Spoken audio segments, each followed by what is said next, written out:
இன்றைக்கி நான் food video சமையல் வீடியோ போட முடியலைங்க. ஏன்னா வீட்டில் வேலை அதிகம், கிரைண்டரில் மாவு, குழந்தைங்க வீட்டில் இருக்காங்க.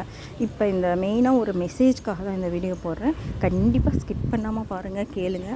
சம்மரில் குழந்தைங்க எல்லார் வீட்லேயும் இருப்பாங்க. பெண் குழந்தைங்க மேக்ஸிமம் இருக்கிற வீட்டில் இந்த பழம் வந்து டெய்லி சாப்பிட வைங்க. இந்த சம்மரில் சாப்பிட்டா தான். ஏன்னா கொஞ்சம் மழை வந்துச்சுனாவோ பனி வந்துச்சுனாலும் நம்ம கண்டிப்பாக சாப்பிட மாட்டோம். வாழைப்பழம் எல்லோரும் சாப்பிட்றாங்க, பட் செவ்வாழை கண்டிப்பாக சாப்பிடுங்க.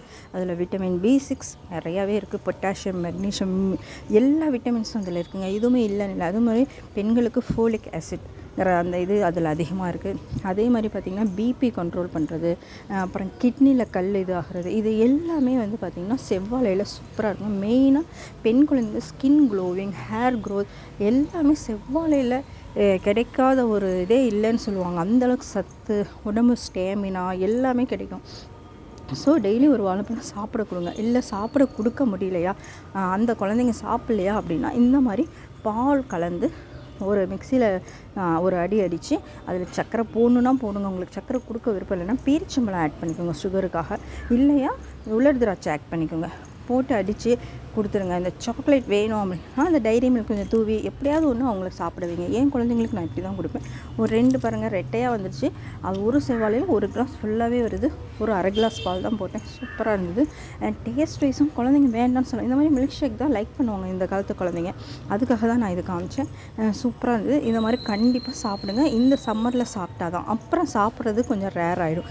அதுக்காக இது கண்டிப்பாக சாப்பிட்டிங்கன்னா உங்களுக்கு எல்லா விதமான விட்டமின்ஸும் ஆட்டோமேட்டிக்காக வந்துடும். இது எல்லா உறுப்புகளுக்குமே, ஹார்ட்லேருந்து கிட்னிலேருந்து எல்லாத்துக்குமே இது ரொம்ப யூஸ்ஃபுல்லாக இருக்கும்.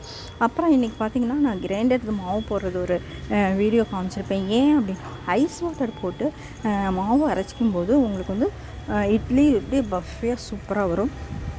அதே மாதிரி என்னென்னா நான் வந்து எல்லோரும் சொல்லுவாங்க உளுந்து ஆட்டி எடுத்துக்கணும் அப்படின்னு. நான் கருப்புலேருந்து வெள்ளைலேருந்து வெந்தயம் எல்லாம் தனியாக ஆட்டி எடுத்துக்குவேன். ஆனால் இன்றைக்கி என்ன பண்ணேன்னு டைம் இல்லை எனக்கு கெஸ்ட்ஸ் எல்லாம் வந்துட்டாங்க. அதனால் நிறைய சமைக்கிறது இருந்ததுனால வீடியோ எடுக்கல. அவங்க ஏதாவது நினச்சிக்குவாங்கன்னு சொல்லி நான் எடுக்கலை. இந்த மாவு வந்து நான் ஏன் இந்த கிரைண்டர் இது மட்டும் காமிச்சேன்னா, இந்த மாதிரி நிறைய மாவு போடும்போது, ஏன்னா நிறைய கெஸ்ட் இருக்கும்போது நான் கலந்து தான் போட்டேன். அரிசிலேயே ஊற வச்சு கலந்து போட்டேன். அப்போயுமே இட்லி பார்த்திங்கன்னா நல்லா தான் வரும். தனியாக போட்டாதாங்கிறது இல்லை. இதுக்கு மெயினாக என்னென்னா ஐஸ் வாட்டர் இறைச்சிட்டு ஐஸ் வாட்டர்லேயே அரைச்சி எடுத்திங்கன்னா சூப்பராக இருக்கும்.